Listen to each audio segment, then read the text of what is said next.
Un saludo cordial, Honduras. Hace mucho tiempo esperábamos en el estudio a una persona muy inteligente y muy beligerante, que defiende a capa y espada sus argumentos y que defiende con mucha pasión los principios de la democracia, los principios de la empresa privada y los principios de las libertades ciudadanas. El ingeniero Pedro Barquero, director ejecutivo de la Cámara de Comercio e Industrias de Cortés, se encuentra con nosotros hoy en el estudio. Este gran profesional que hoy nos acompaña es ingeniero industrial y de sistemas de Unitec, máster en administración de empresas de INCAE.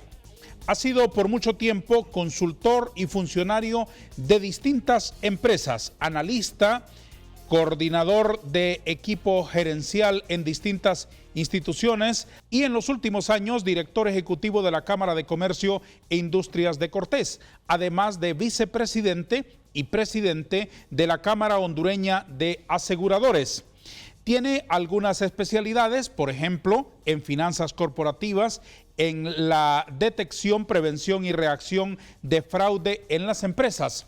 Y como si eso fuera poco, nuestro invitado de hoy practica artes marciales, buceo, paracaidismo, tiro táctico, motociclismo y aviación. ¡Ay, Dios mío! Hay mucho que platicar. Ingeniero Pedro Barquero, bienvenido al programa Vanegas. Muchas gracias, es un gusto estar acá y un saludo al pueblo hondureño. Hace tiempo le esperaba. Es una dicha que esté aquí este domingo, por fin. No, la dicha es mía, realmente que es un honor estar acá y con muchas expectativas por la caricatura. Muy bien, ese era mi segundo paso. Primero piropearlo para ablandarlo y pedirle permiso para una cosa tan comprometedora como es elaborarle una caricatura a un amigo y encima hacerlo en presencia y encima hacerlo delante de tantos testigos. A ver qué le parece, ¿me lo permite? Será un gusto, solo le voy a pedir que me saque bien peinado. ¿Eso qué significa? ¿Cómo debo interpretar eso yo? No, es una broma, es una broma. ¿A dónde quiere el partido? ¿Por el medio? Bueno, si vamos a bromear, aténgase. De acuerdo. Magnífico. Voy a dibujarle brillante, en cualquier caso. Gracias, muchas gracias. Voy a dibujarle así. ¿Siempre llevó así el look? Fíjese que sí, yo desde joven siempre usé el pelo bien corto. Siempre lo usé al estilo prácticamente militar y la verdad es que después me quedé calvo bien joven. Yo me quedé calvo prácticamente a los 22, 23 años, pero no se notaba tanta la diferencia porque siempre usé el pelo muy corto, muy al ras de la cabellera. Ajá. ¿Qué le hizo asumir eso tan tempranamente como joven? Siempre uno joven quiere lucir peludito, ¿no? Bueno, la verdad es que a mí me criaron con mucha disciplina. Mi papá, mi abuelo, el padre de mi padre era militar, entonces a mi padre lo criaron con una educación militar y mi madre se crió en un conservatorio de monjas, en un internado de monjas. Entonces ahí también la disciplina era estricta. No había por dónde salir indisciplinado. Había poco espacio para jugar en cuanto a los temas de disciplina. Usted es hermano de una periodista, ¿no? Sí, yo tengo dos hermanas, una de ellas trabajó en Televicentro por mucho tiempo. ¿Sí? Y hace poco tomó la decisión de dedicarse a su familia porque tiene dos niños pequeños. Evangelina. Es correcto. Inteligente, talentosa, guapa, respetuosa, una profesional admirable. Salúdemela, por favor. Claro, con gusto. ¿Y su otra hermana? Mi otra hermana vive en Chile. Ella trabaja para las Naciones Unidas, específicamente para la oficina de la CEPAL. Y está ahorita asignada en Santiago de Chile y está colaborando para el Departamento de Análisis y Estudios Económicos de América Latina. De manera que usted era el único varón en la familia. Es correcto. Ya, muy bien. ¿Está casado usted, don Pedro? Sí. ¿Cómo es su familia ahora? Estamos casados, todavía no tenemos hijos. Tenemos alrededor de unos 15 años de estar casados. Pero todavía no hemos tenido hijos. ¿Cómo es su esposa? ¿Qué tal es esa mujer? Es una muy buena mujer, aparte de eso es guapa, es inteligente, es muy cariñosa, en fin, pues tiene todos los atributos que cualquier persona desearía en una mujer para poder casarse. Qué bueno, salúdemela por favor. Ojalá que esté acompañando el programa este domingo. Voy a elaborarle aquí una caricatura, voy a hacer un boceto previo primero, luego lo entintamos y le agregamos un poquito de color. Con los dedos cruzados. A ver qué tal me sale esto. A menudo compromiso me metí. A ver, Estaba comentando que además de todas sus capacidades profesionales y su formación académica, es usted amigo de algunos deportes, ¿es así? Sí, la verdad es que desde muy joven me gustaron los deportes con mucha adrenalina, los deportes extremos. Siempre me gustaron las motocicletas, siempre me llamó la atención volar, todo lo que era el rafting, el rappel, andar en montañas, la escalada, todo eso me gustó mucho. Oye. Obviamente en aquella época pues tenía más tiempo y ahora cada vez uno va teniendo menos tiempo en la medida que va teniendo más responsabilidades, pero todavía de vez en cuando me pego mis escapadas para poder ¿Cómo qué practicar practica? esos deportes. Bueno, varias cosas. Digamos, yo hago ejercicios todas las mañanas. Aparte de eso, ando en motocicleta de vez en cuando. Me gusta mucho andar en motocicleta. Y también me gusta pilotear. Aeronaves. Sí, avionetas. ¿Es piloto de aviones monomotor? Soy piloto de aeronaves monomotores de menos de 1.500 kilogramos. ¿Qué tal esa experiencia? Es muy buena, la verdad es que es algo muy emocionante sentir que uno va volando, y más en una avioneta pequeña. Cuando yo aprendí a volar en una Cessna 152, que es una avioneta que solo caben 2 personas. Solo ¿A dónde se aprende eso? ¿En un club privado? Sí, aquí en Tegucigalpa. Aquí hay un aeroclub. Se toman... primero se toma la teoría, es prácticamente una carrera más. O sea, tú tomas primero la teoría, varias clases de motores, un año, de meteorología. 2 años, ¿cuánto tiempo lleva a aprender puede tomar por lo menos 2-3 años. Desde el kilómetro cero hasta la volar. licencia, sí. ¿Hasta la licencia? Para volar, usted puede empezar a volar dependiendo de cuánto tiempo se tarde la escuela en sacar el curso teórico. Ya sí, pero cuando tiene la licencia, digamos que ya cuando está más o menos graduado y es confiable. 1, 2, 3 años. 3 años. Sí.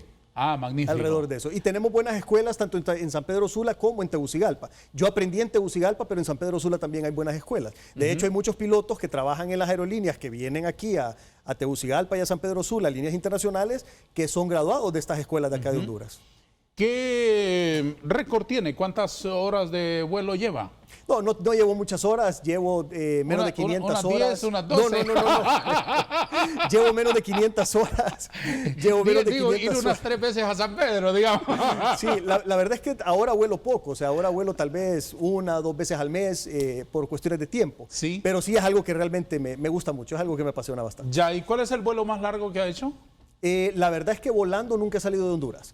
Solo he hecho vuelos dentro del país, pero cuando estaba estudiando para sacar la licencia sí hice algunos vuelos largos dentro del país, como por ejemplo salir de Tegucigalpa, ir a dar una vuelta por el Golfo de Fonseca, subir hasta la costa norte, aterrizar en San Pedro, en Ceiba, ir a dar una vuelta por las islas de la Bahía y luego la ruta de regreso hasta Tegucigalpa. O sea que eran vuelos de varias horas para poder practicar lo que son los cross country que se llaman cuando uno está estudiando para sacar la licencia. ¿Y lo de las artes marciales, qué tal la experiencia? Bueno, eso yo creo que me ayudó mucho también para el aspecto de la disciplina, para el aspecto del autocontrol también, el aspecto de tener una personalidad tranquila, porque lejos de lo que todo mundo pudiera pensar, las artes marciales, el objetivo no es la violencia, todo lo contrario, es evitar la violencia y poder controlarse. Entonces, cuando uno practica artes marciales tradicionales, pues lo que uno aprende es precisamente eso, a controlar las emociones para no reaccionar violentamente.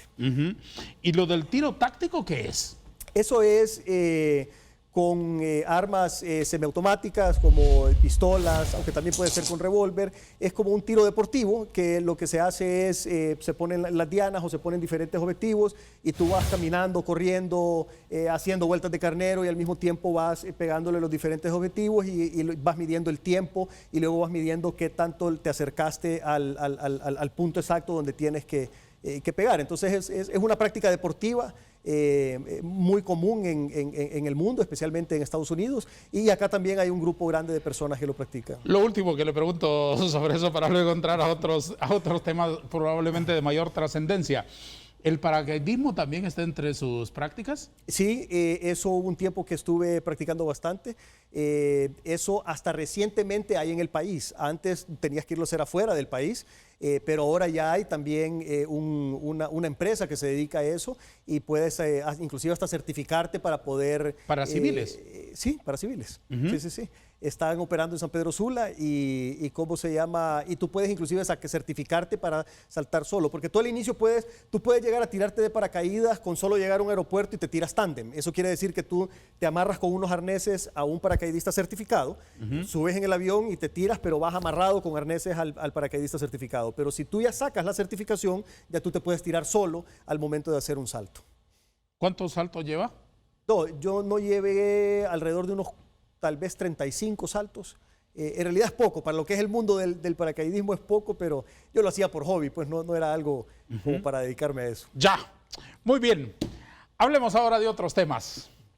Le he invitado porque quiero conocer la visión de los empresarios agrupados en distintas gremiales, pero una de las gremiales más beligerantes y más importantes, por razones obvias, es la del departamento de Cortés, que es el departamento que significa el motorcito del Producto Interno Bruto de la economía nacional y por supuesto, por lo tanto, la voz de ustedes es una voz autorizada para poder hablar porque viven una experiencia de trabajar intensamente por este país.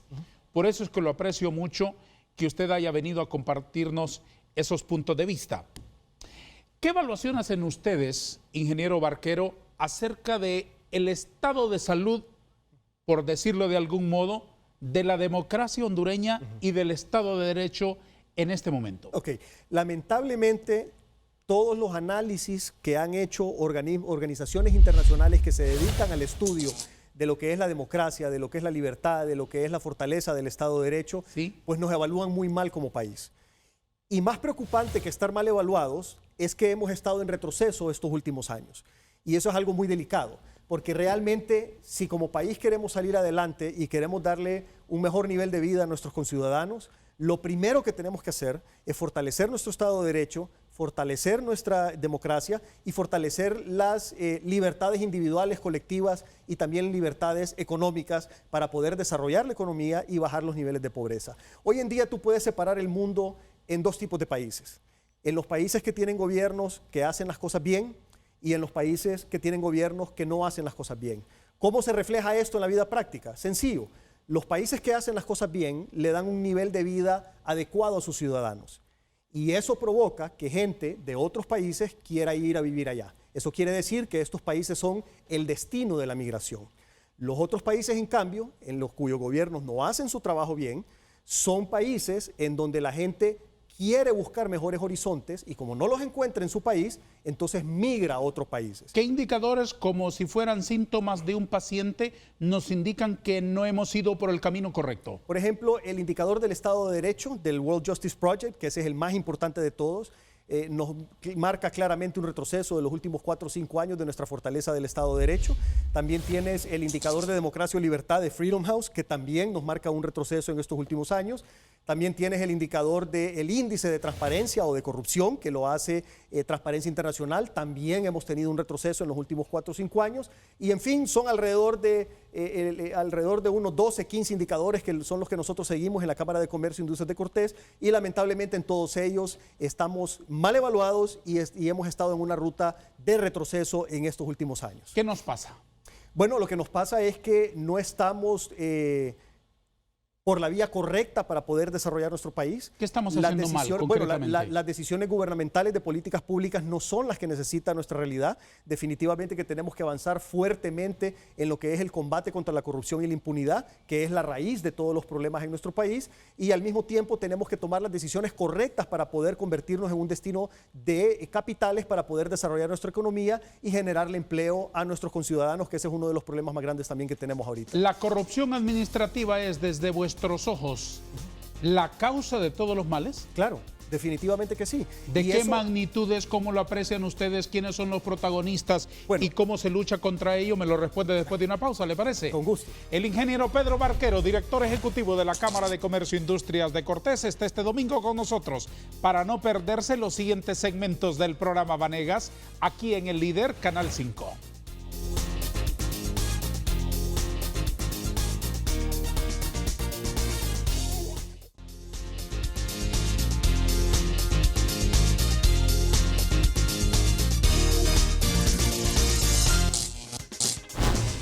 Don Pedro, ¿cómo se explica que la corrupción es la fuente de todos los problemas de este país?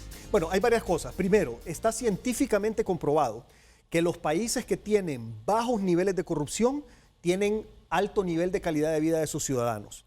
Eso quiere decir que cuando los países tienen altos niveles de corrupción, esos países le dan un bajo nivel de vida, de calidad de vida a sus ciudadanos. Eso es un hecho ya científicamente comprobado con análisis de muchos indicadores y de muchos factores alrededor de todos los 150, 160 países del mundo que analizan estos factores. País más corrupto, más pobre. Correcto. País menos corrupto, más próspero. Es correcto. Eso está totalmente comprobado desde el punto de vista científico. Ahora, ¿qué es lo que nosotros vemos en el país? En el país lo que nosotros vemos, y otra cuestión que aclarar, la corrupción no es exclusiva de un sector o un segmento de la población. La corrupción para que se lleve a cabo tiene que haber corruptos y corruptores. Tienen que haber gente que ofrezca y gente que reciba. Y tiene que haber también muchos involucrados para poder trabajar bajo un clima de impunidad de forma tal que sea sostenible en el tiempo la corrupción como lo ha sido en nuestro país. La corrupción en nuestro país lamentablemente ha sido histórica y la corrupción comienza con el irrespeto al Estado de Derecho, el irrespeto a las reglas, el irrespeto a las leyes. Y comienza desde cosas muy pequeñas. Si tú no respetas el hecho de respetar un semáforo, de respetar un alto, de no tirar la basura en la calle, etcétera, poco a poco le vas perdiendo el respeto a las reglas y a los pactos sociales reflejados en la Constitución, en las diferentes leyes, en los diferentes códigos, y al irle perdiendo el respeto a las reglas, vas violando la ley cada vez más hasta que llegas al punto de poder caer en lo que es un acto de corrupción o peor aún, actos sostenidos de corrupción. Hay funcionarios corruptos, eso nadie lo ignora. ¿Hay empresarios corruptos? En todos los sectores de la sociedad hay personas corruptas o hay personas corruptores. Y te puedo decir definitivamente en lo que es la empresa privada, en lo que es el sector político, en lo que es en las diferentes organizaciones, en lo que es el periodismo, en todos lados tenemos personas corruptas. Y no solo en Honduras, en todo el mundo. La diferencia es que en Honduras el porcentaje de personas corruptas es demasiado alto. ¿Por qué nos atosiga la corrupción? ¿Acaso es porque es alimentada por la impunidad o por qué? Claro, porque hemos vivido en un esquema de impunidad que le ha hecho pensar a estos corruptos que pueden seguir cometiendo sus actos de corrupción y que nunca van a haber consecuencias. Lo que hemos visto que últimamente ha estado comenzando a cambiar. Cuando vimos hace poco que se firmó el convenio de la MASI, empezamos a ver un cambio en cuanto al tratamiento de la corrupción. Se empezaron a enjuiciar varias personas que en el pasado se hubiera pensado que eran intocables. Algunos de ellos están en procesos judiciales, algunas personas están encarceladas, todavía hay mucho camino que recorrer, pero también influye lo que es la ayuda de los países amigos, lo que es países como Estados Unidos que están seriamente comprometidos con la lucha en contra de la corrupción y la impunidad en estos países, pues están ayudando. De hecho, ellos están colaborando con mucho de lo que es los fondos para la MASI y para otras actividades alrededor de lo que es la lucha contra la corrupción y la impunidad. ¿Aplauden ustedes a la MASI? Creemos que han hecho un buen trabajo, pero tienen una enorme posibilidad de hacer mucho más.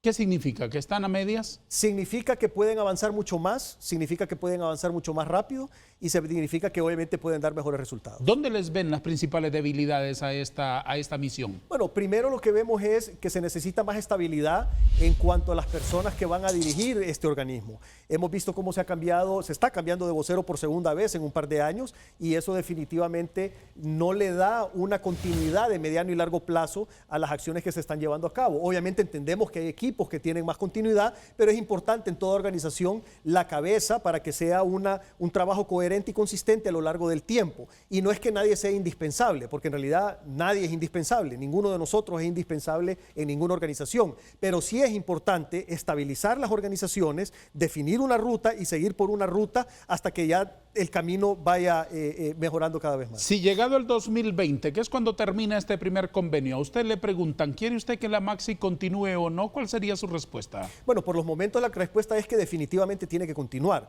Nosotros como país todavía no hemos alcanzado el nivel de fortaleza institucional como para poder caminar solos de aquí en adelante. Todavía necesitamos un acompañamiento internacional para poder asegurarnos de que sigamos fortaleciendo nuestras instituciones y que esperemos que algún día, y ojalá que sea pronto, podamos entonces tener lo suficientemente fuertes nuestras propias instituciones como para no necesitar entonces ya la ayuda internacional. Don Pedro, la MASI es como una especie de entrenador. al cual se contrata para que venga y nos enseñe tenis, por decir algo. La obligación de aprender a jugar tenis es la nuestra. Así es. Ellos ya lo saben, ellos vienen a entrenarnos por un tiempo y luego se marcharán.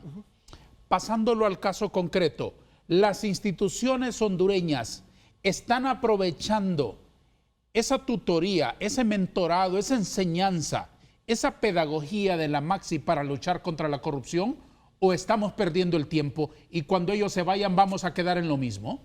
Bueno, yo prefiero pensar que no estamos perdiendo el tiempo. Sí hemos visto avances, sí hemos visto cómo algunas instituciones han ido... Ese prefiero pensar, ¿es objetivo o es desde un corazón optimista que usted quiere? Es una mezcla de ambas cosas. Tú objetivamente puedes ver cómo han mejorado. Por ejemplo, el trabajo de la Fiscalía. Ya ves que la Fiscalía empieza a acusar por los casos de corrupción e impunidad. Ya ves que los jueces ya están empezando a enjuiciar y hay algunas condenas. Entonces, definitivamente que hay un avance. Pero el avance es más corto de lo que la población está esperando. O sea, nosotros como sector privado y la población en general espera que podamos avanzar más rápido. Ahora, también entendemos, es una lucha monumental. O sea, las estructuras de corrupción en este país se han enraizado en todos los diferentes sectores a lo largo de mucho tiempo y eliminar esa corrupción no es fácil tampoco. Pero no debemos de perder las esperanzas. También, ahora voy con la parte de la esperanza, tenemos que tener la esperanza de que lo vamos a poder hacer en el corto plazo, porque con esos niveles de corrupción no hay forma de poder desarrollar nuestra economía. ¿La corrupción impide que en Honduras haya un buen ambiente para la inversión? Sí, claro que sí. Claro que sí. ¿Cómo se manifiesta eso en el día a día? Bueno, de muchas maneras, pero hay una manera, por ejemplo, que es lo que es el tema de la simplificación administrativa. Cuando tú tienes un sistema que ha trabajado con mucha corrupción, es un sistema que se ha vuelto muy engorroso, con muchas reglas y con muchas trabas, porque eso favorece el clima para lo que es la corrupción. Si tú tienes 25 pasos en 25 diferentes lugares que tienes que cumplir para poder hacer un trámite, son 25 posibilidades de que te encuentres una persona que te pida algún tipo de favor especial para poder agilizarte el trámite. Pero si todos esos procesos fueran en línea, fueran automatizados y no hubiera contacto con humanos, entonces reducís lo que es la posibilidad de corrupción y agilizás los procesos administrativos y disminuís la burocracia. Entonces, los sistemas corruptos tienden a evitar la simplificación administrativa porque en la simplificación entre más lo enredan, más ganancia para ellos. Entonces, y entre más enredo, menos posibilidades hay entonces de que la inversión se facilite y que se dé con facilidad en el país. Ahora bien, en Honduras ustedes, los empresarios, viven quejándose de que no hay seguridad jurídica. El gobierno ha venido diciendo que ha trabajado con paso firme, avanzando para crear un fantástico clima de la inversión. ¿Quién tiene razón? Bueno, la verdad es que, como dice en la Biblia, por sus hechos los conoceréis. Y lo que importa son los frutos, los resultados. Si realmente en este país estuvieran las condiciones para que fuéramos un país realmente atractivo para la inversión estuviera acá. O sea, porque eso se daría. Si un país es atractivo para la inversión llega. ¿No hay seguridad jurídica? No hay seguridad jurídica y eso viene desde el mismo gobierno. Constantemente se están cambiando las reglas del juego y se están algunas veces complicando, algunas veces estamos retrocediendo, se toman decisiones sin hacer la suficiente socialización, después vienen los problemas sociales, se refleja en la calle y ahí es donde entonces tú ves que definitivamente nosotros, porque ya vivimos acá, aquí nacimos, aquí vivimos y probablemente aquí vayamos a morir, estamos acostumbrados a eso y vamos a seguir invirtiendo y trabajando en nuestro país. Pero un extranjero, ¿qué necesidad tiene de venir a un clima tan complicado como este cuando hay más de 150 países en el mundo en los cuales hay muchos en donde hay condiciones adecuadas para ir a invertir con muchísimo mayor garantía en cuanto a seguridad jurídica, seguridad personal y todas las demás condiciones que se requieren para invertir? En los últimos tiempos, de acuerdo a sus observaciones, ¿qué país de Centroamérica ha mejorado su ambiente para que un inversionista con una bolsita de capital en Nueva York, viendo Centroamérica, decida dónde poner, en qué canasta poner los huevos? Lamentablemente, Centroamérica es una región complicada en este momento. Hay ejemplos en otras partes del mundo de países que han avanzado muchísimo. Singapur, por ejemplo, es un país que ha avanzado muchísimo. Indonesia es un país que ha avanzado muchísimo y en apenas 4 años. Indonesia, hace 4 o 5 años, tenía indicadores más negativos que los nuestros. Y en apenas 4 o 5 años nos ha rebasado y por mucho en todos los indicadores. ¿Eso qué quiere decir? Que sí hay acciones del corto plazo que se pueden hacer para mejorar considerablemente la condición y la calidad de vida de los ciudadanos de un país en apenas 4 o 5 años. ¿Cuáles son esas acciones de corto plazo? Eso es justo lo que te voy a explicar. Primero que nada, hay 3 elementos fundamentales que son los pilares que se han definido como la estrategia de cómo tratar de incidir en el país por parte de la Junta Directiva y de la Cámara de Comercio e Industrias de Cortés en términos generales. El primer pilar es el fortalecimiento del Estado de Derecho, y lo fundamental dentro del fortalecimiento del Estado de Derecho es el combate a la corrupción y la impunidad. ¿Qué hizo Indonesia? Fortaleció la lucha contra la corrupción y la impunidad. Si tú miras el indicador de transparencia internacional de Indonesia, ha mejorado considerablemente en cuanto a sus índices de transparencia en los últimos 4 o 5 años, mientras nosotros hemos retrocedido.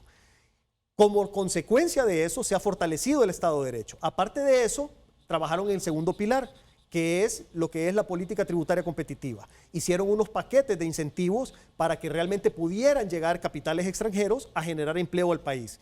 Y el tercer elemento es la simplificación administrativa. ¿Qué fue lo que hicieron? Los trámites de constitución de una empresa, de permisos de construcción, de licencias ambientales, de todas esas cuestiones los pasaron de tardarse de meses a semanas, a días, a horas, y el año pasado, hace un año, en junio del año pasado, lo lograron reducir a 1 hora y el trámite es completamente en línea, por internet.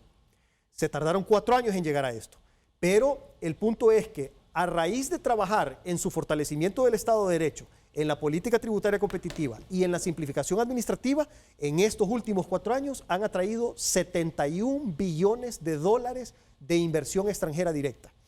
Y a la par de eso, obviamente se han generado muchos empleos y se ha sacado mucha gente de la pobreza. La fórmula ya está. Hay muchos países que han hecho esto. Indonesia no es el único país, hay muchos. Indonesia es el caso más reciente y digamos que más visible, pero hay muchísimos países que aplicando esta fórmula lo han logrado. Y esa es la fórmula que nosotros como Cámara de Comercio e Industrias de Cortés estamos sugiriendo que apliquemos en el país para poder tener resultados y mejorar la calidad de vida de nuestros conciudadanos. ¿Aquí no hay voluntad política? Pues la verdad no la hemos visto. Nosotros desearíamos que se tomaran medidas como las que han tomado estos países. Hemos tenido una gran oportunidad de hacerlo en estos años anteriores. Todavía estamos a tiempo de tomar estas medidas y esperamos que así sea pues en el corto plazo y que realmente se rectifique el camino del país por el bien de todo el pueblo hondureño para que podamos ser un mejor destino para lo que es la inversión y mejorar la calidad de vida. Todo eso trae como consecuencia que aquí está estancado el crecimiento económico. Bueno, no solo estancado, vamos en retroceso, o sea, hemos venido creciendo cada vez menos, o sea, crecimos 3.8, después bajamos a 3.5, ahora vamos a bajar como a 3.3, 3.2, entonces ya vamos viendo cómo la economía está siendo afectada. Obviamente hay factores externos también que influyen, ¿verdad? El precio del café, el aumento del precio del barril del petróleo, pero también hay factores internos que están influyendo en esa falta de crecimiento, o más bien de crecimiento económico que estamos teniendo en estos últimos 2 años. ¿Ustedes aprecian que el gobierno hace algo por cambiar esa realidad económica dura que vive Honduras? Mira, hay una enorme diferencia entre lo que es actividad y logro. Uno no puede confundir lo que es la actividad con el logro. Como no se puede confundir movimiento con avance. Correcto. Entonces tú puedes estar todo el día en actividad, pero logrando poco. Hay gente que suda en una bicicleta estacionaria. Exactamente, y no avanza. No se mueve del mismo punto. Ese es el punto. Nosotros lo que queremos como sector privado de la zona norte es logros, no esfuerzos. Sí. Obviamente los logros vienen de los esfuerzos, pero de los esfuerzos bien enfocados. Eso es lo que no estamos teniendo en nuestro país. La segunda pausa del programa tiene la palabra nuestros patrocinadores. Siga aquí, por favor.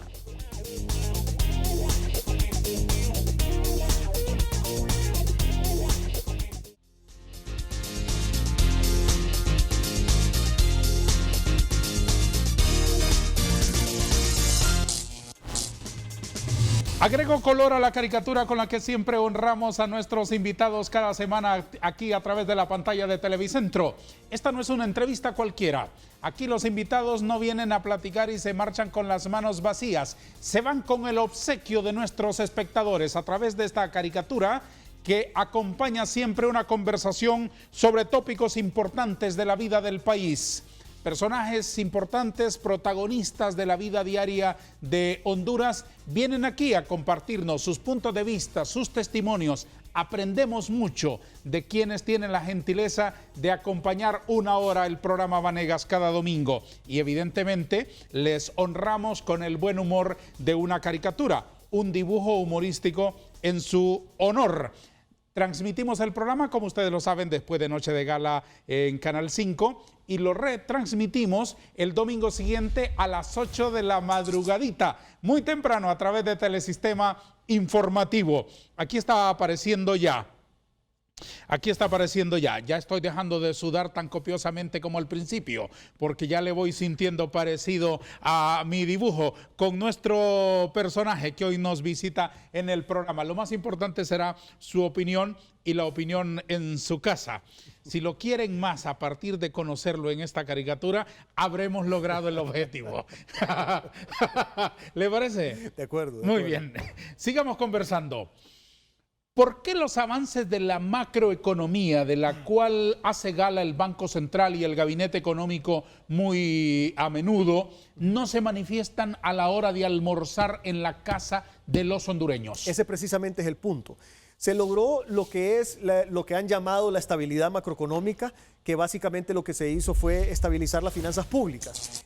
Teníamos un déficit fiscal hace unos años muy elevado, que era algo definitivamente insostenible, y ahí fue donde se metió el paquete fiscal, el 278-2013, que fue aprobado por el Congreso de la República en diciembre del 2013 y entró en vigencia en enero del 2014. Ese paquete fiscal incluía muchas medidas para poder mejorar la situación de las finanzas públicas, y lo que se logró fue obviamente aumentar la recaudación tributaria considerablemente, hasta el punto de que se fue disminuyendo el déficit fiscal. Entonces, pero el punto es que en ese momento se nos pidió a todo el pueblo hondureño, al sector empresarial del pueblo hondureño, sacrificios horrorosos. Claro, porque se aumentó el impuesto sobre ventas, se puso el 1,5%, que es un impuesto que es ilegal, inconstitucional y confiscatorio, pero al final de cuentas pues se cumplió con el pago del 1,5% y se sigue cumpliendo porque todavía no ha sido derogado, pero la idea era tener ese sacrificio por un tiempo, estabilizar las finanzas públicas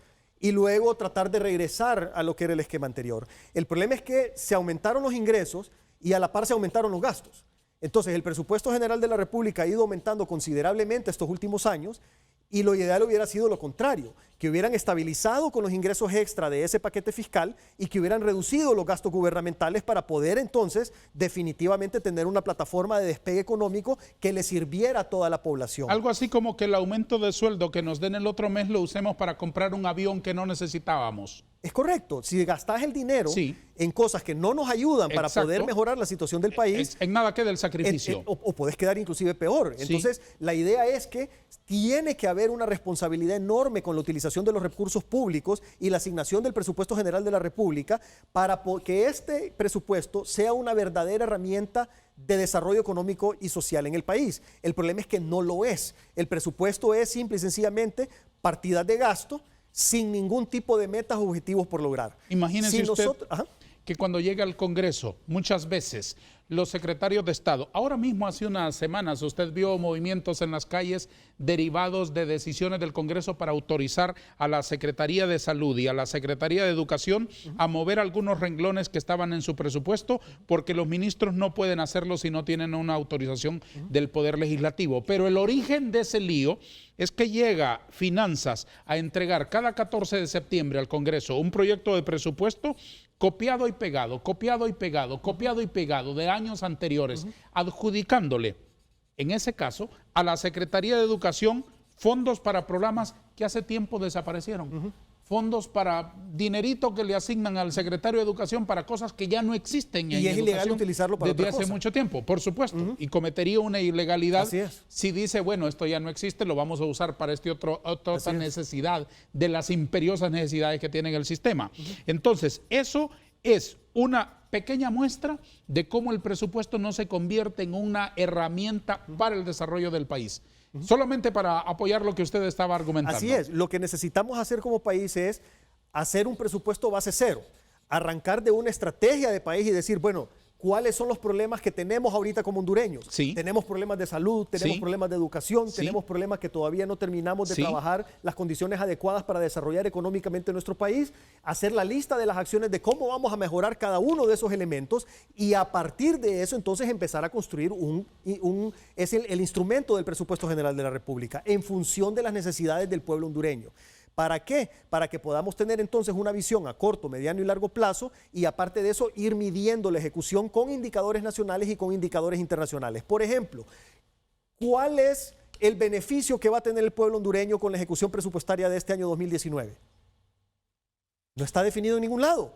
Deberíamos de tener un compromiso por parte del gobierno de la República de decir, con este presupuesto, que son dineros del pueblo hondureño, que vamos a gastar, que son alrededor de 250, 260 mil millones de lempiras, le vamos a regresar al pueblo hondureño, exactamente, le vamos a dar mejor salud y lo vamos a medir con tal indicador de las Naciones Unidas, le vamos a dar mejor educación y lo vamos a medir con tal indicador internacional, le vamos a dar un mejor nivel calidad de vida que se va a ver reflejado en una reducción de la pobreza, medido a través del índice de progreso social. Entonces, una mezcla de metas, objetivos y mediciones con indicadores nacionales e internacionales para asegurarnos que la ejecución sea la correcta, pero no lo tenemos en el país. Entonces, ¿qué es lo que hemos tenido históricamente en el país? Un presupuesto que se gasta y con cero o muy pocos resultados para el pueblo hondureño. Muy bien, lleguemos a un acuerdo.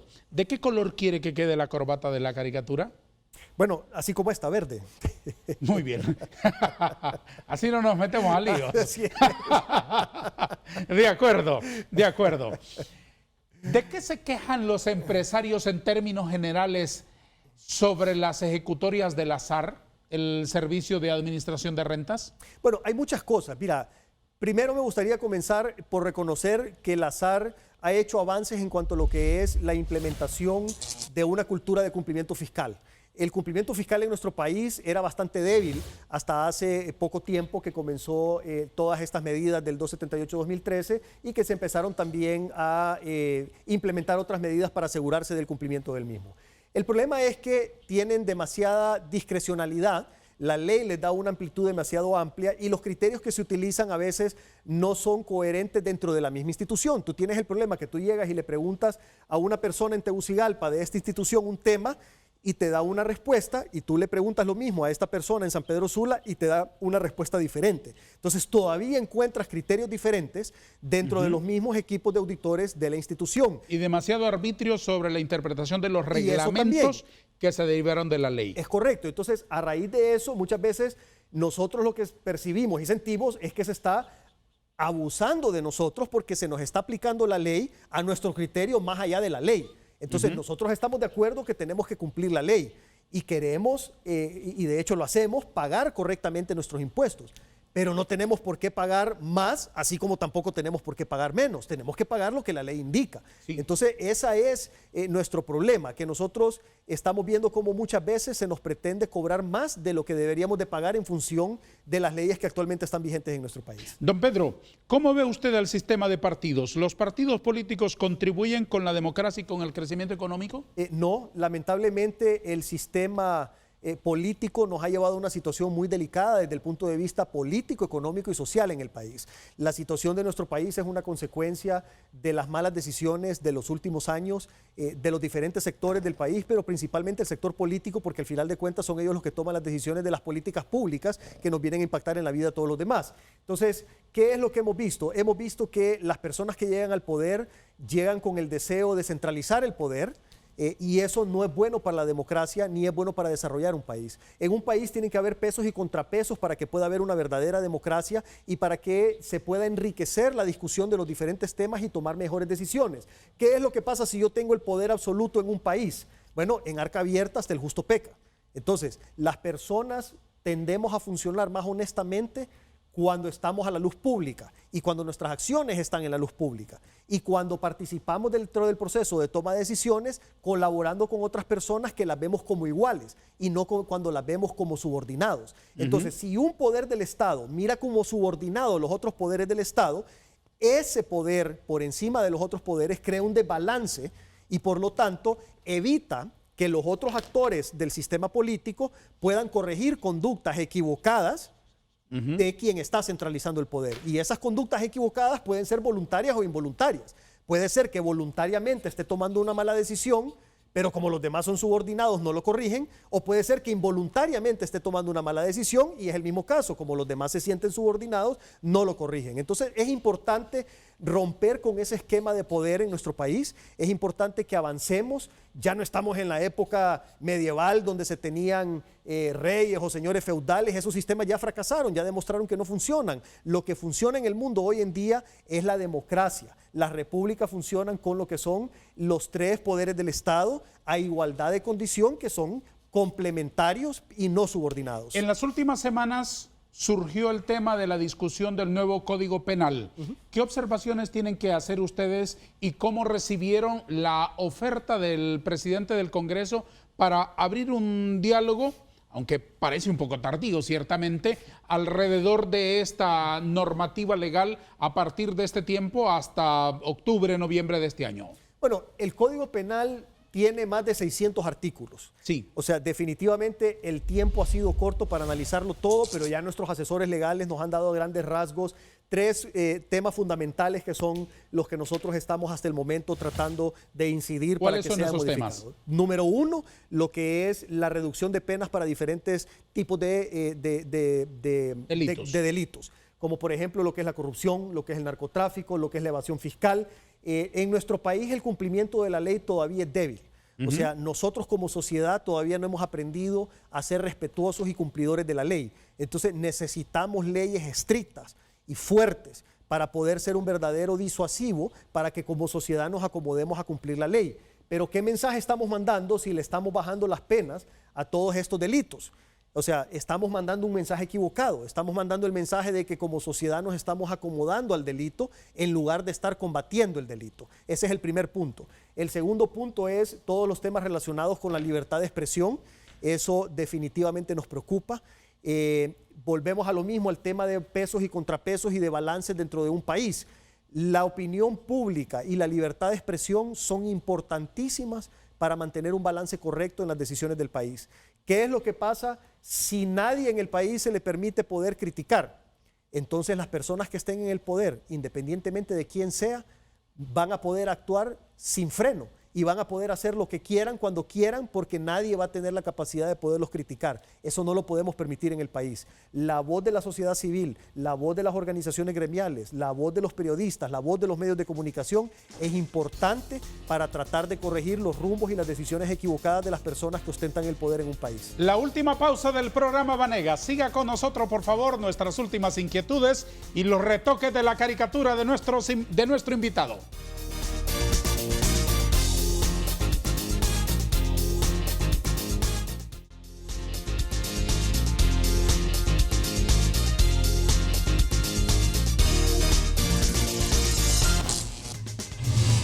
Sonriente así, avanzando con un legajo de documentos, con la corbata verde en movimiento, con la señal de la victoria. ¿Qué más puede pedir? Así va la caricatura, don Pedro. Qué bueno, qué bueno. Ya llegará el momento de colocarla en sus manos cuando concluya nuestro conversatorio, que por cierto estoy muy agradecido por su gentileza. No, gracias.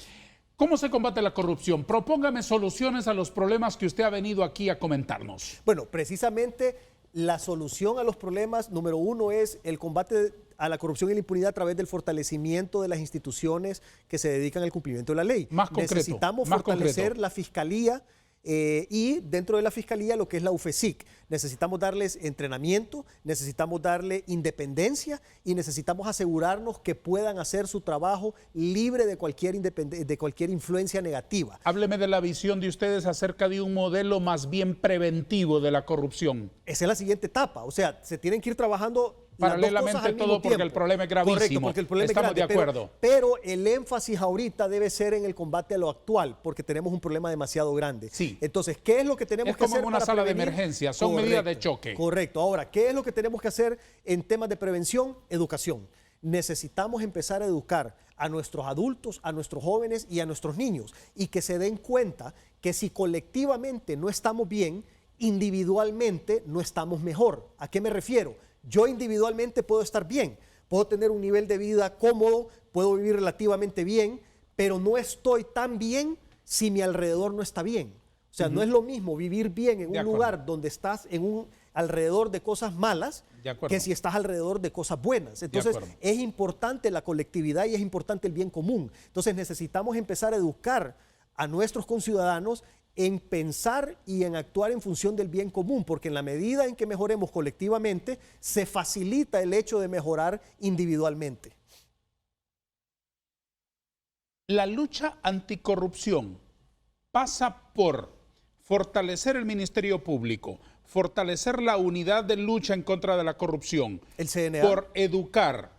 ¿Qué me dice usted de un distinto modelo de auditorías para la administración de los fondos públicos? Bueno, pudiera haber, hay otros países que han implementado auditorías sociales. ¿Cómo es esto? Hacen transparente todas las acciones del gobierno, todo se publica en páginas web y cuando me refiero a todo, me refiero a todo. O sea, en estos países no hay leyes de secretos de Estado ni nada, sino que simple y sencillamente todo es transparente, cualquier ciudadano lo puede ver. Y eso ayuda entonces a que las diferentes organizaciones de sociedad civil puedan estar monitoreando en qué se está utilizando el dinero público y asegurándose entonces que la ejecución de estos recursos sea de acuerdo a lo planificado y sea en función del bien común y del beneficio del pueblo de sus países. Entonces, la auditoría social es importantísima y en ese sentido también tenemos que avanzar como país. Tenemos que educar a la sociedad civil y a las diferentes organizaciones de sociedad civil para que algunas de ellas o muchas de ellas puedan hacer estas auditorías sociales y ayudarnos entonces a estar vigilando el uso de los recursos públicos a través del presupuesto general de la República. Si tuviera algo que pedirle al sistema de partidos políticos, a los líderes que están ahora enredados en el modelo del proceso electoral, con la nueva ley, las nuevas instituciones, etcétera, si desde la empresa privada, desde los hombres que trabajan, que invierten, que arriesgan todos los días en el país y que están estimulando también emprendedores, si pudiera pedirles algo, ¿qué les pide? Que copiemos el modelo de países que ya lo han hecho, como Indonesia. Países que en pocos años han mejorado el nivel de calidad de vida de sus conciudadanos. Y obviamente eso es un paquete de cosas, no solo son 2 o 3 cosas, pero si nosotros podemos implementar esos modelos en nuestro país, vamos a poder sacar de la pobreza a mucha gente en muy poco tiempo. ¿Por qué, don Pedro, en Honduras no tenemos un sistema justo de salarios? Bueno, hay muchas cosas que entran en juego. Primero, no tenemos una economía lo suficientemente grande y lo suficientemente fuerte como para poder implementar un sistema de salarios más, digamos, equitativo o más bondadoso. ¿Qué es lo que pasa hoy en día? Todo se mueve en función de la oferta y la demanda. Así funciona el mundo. Entonces, si hay algo que tiene mucha oferta y poca demanda, eso baja su precio. Y lamentablemente ese es el caso de nuestra mano de obra. Tenemos mucha oferta y poca demanda. Si tú pones un anuncio en el periódico que necesitas una persona para hacer cualquier trabajo, vas a recibir 1,000, 2,000, 3,000 currículums en cuestión de un par de días. Entonces, claro, tú te puedes dar el lujo de analizar de esos 1,000, 2,000, 3,000 currículums quién es la mejor persona al costo más eficiente. En cambio, si tuviéramos mucho trabajo y si tú pusieras un anuncio en el periódico y solo te llegan 3 currículums, pues no te queda más opción que aumentar tu oferta monetaria para poder atraer el mejor capital humano. Quiero preguntarle algunas cosas que entristecen ciertamente y si son verdad, por favor, coméntemelas con la honestidad con la que siento que habla usted, incluso desde la autocrítica para su sector, para su gremio.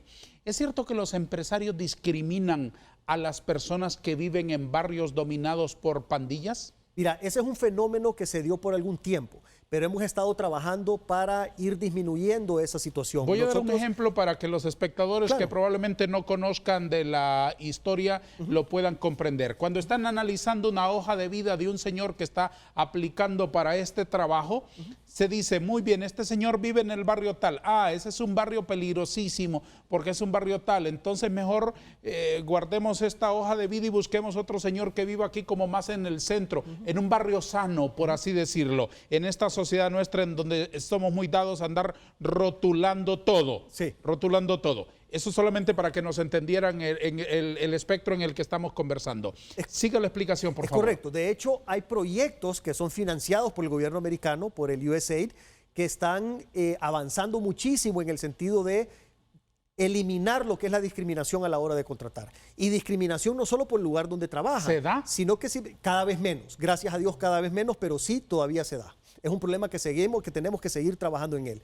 Y hay muchos tipos de discriminación. O sea, hay discriminación de género, hay discriminación por ubicación, hay discriminación por si una persona no tiene todas sus habilidades físicas de forma adecuada. O sea, hay una serie de temas que estamos trabajando especialmente nosotros en la zona norte, junto con estos organismos internacionales que nos están ayudando a hacer conciencia para evitarlos. El último acápite que quiero tocar con usted, porque lastimosamente no tenemos más tiempo, es probablemente una zona de comodidad en la que usted puede sonreír un poco más y manifestar mucha más satisfacción. El Bazar del Sábado es una iniciativa que ustedes han impulsado desde la Cámara de Comercio e Industrias de Cortés, bajo la presidencia de don Jorge Farag y la vicepresidencia de don Bruce Burdet. ¿Para qué objetivos? Bueno, ahí me encanta la pregunta y me encanta el tema. La cuestión es la siguiente: nosotros tenemos 3 agendas como Cámara de Comercio e Industrias de Cortés. Nuestra primera agenda es la agenda de país, que es donde están los 3 pilares: el fortalecimiento del Estado de Derecho, la simplificación administrativa y lo que es la política tributaria competitiva, que ahí lo que podemos hacer desde la cancha, lo que nos corresponde es tratar de incidir en la toma de decisiones gubernamentales. De acuerdo. Nuestra segunda agenda es, ya que dónde podemos nosotros realmente actuar, tomar decisiones y tener resultados. Sí. Y ahí es donde nace el proyecto del Bazar del Sábado. Ante la falta de oportunidades en nuestro país, vimos la necesidad de poder trabajar en favor del emprendedurismo para que la gente se desarrolle en un negocio propio y que pueda generar sus propios ingresos. ¿En qué consiste el Bazar del programa? Sábado es un programa que tiene 5 diferentes pilares. El primer pilar es un espacio físico en donde las personas pueden exhibir y vender sus productos, y ya estamos en 12 diferentes ciudades de nuestro país en donde tenemos un espacio en donde las personas pueden exhibir y vender sus productos. El segundo pilar es el elemento de lo que es conseguirles clientes. En San Pedro Sula, por ejemplo, y aquí en Tegucigalpa nos llegan a visitar alrededor de 2.000, 3.000 personas cada sábado a comprar al proyecto. ¿Tercero?